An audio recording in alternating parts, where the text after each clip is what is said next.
नमस्कार मित्रांनो. शिक्षक भरतीची तयारी करणाऱ्या उमेदवारासाठी मोठी आनंदाची बातमी आली आहे. पवित्र पोर्टलच्या नियमामध्ये शासनाने मोठा बदल केला आहे. आता अनेक उमेदवारासाठी शिक्षक भरतीचे दरवाजे पुन्हा उघडले आहेत. नेमका काय बदल आहे? कोणाला फायदा होणार? शेवटपर्यंत नक्की व्हिडिओ बघा आणि आपल्या YouTube चॅनल सबस्क्राईब करा. या व्हिडिओला लाईक करा. तर शिक्षक भरतीमध्ये पारदर्शक आणण्यासाठी महाराष्ट्र शासनाने पवित्र पोर्टल सुरू केले आहे. मात्र भरती प्रक्रियेत काही नियमामुळे अनेक पात्र उमेदवारांना संधी मिळत नसल्याच्या तक्रारी सातत्याने होत होत्या.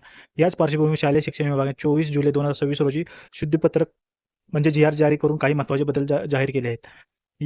हा बदल विशेषतः सेमी इंग्लिश माध्यमांच्या शाळांसाठी करण्यात आला आहे. आता शिक्षकाची शैक्षणिक आणि व्यावसायिक पात्रता निश्चित करताना केवळ इंग्रजी माध्यम नव्हे, तर संबंधित शाळेचे माध्यम म्हणजे मराठी, हिंदी, उर्दू, कन्नड अशा माध्यमांचा विचार केला जाणार आहे.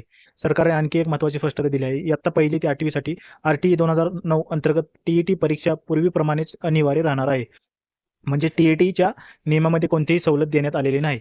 सर्वात मोठा बदल इयत्ता 1ली ते 5वीच्या सेमी इंग्लिश इंग्रजी शिक्षक भरतीत करण्यात आला आहे. पूर्वी व्यावसायिक पात्रता इंग्रजी माध्यमातून असणे आवश्यक होते, परंतु आता जर संबंधित प्रवर्गातील असे उमेदवार उपलब्ध झाले नाहीत, तर पुन्हा जाहिरात काढावी लागेल आणि त्या जाहिरातीत 12वी विज्ञान, BA, MA इंग्रजी किंवा BSc, MSc अशी शैक्षणिक पात्रता असलेल्या उमेदवारांना संधी दिली जाईल, जरी त्यांनी व्यावसायिक पात्रता इंग्रजी माध्यमातून पूर्ण केली नसली तरी.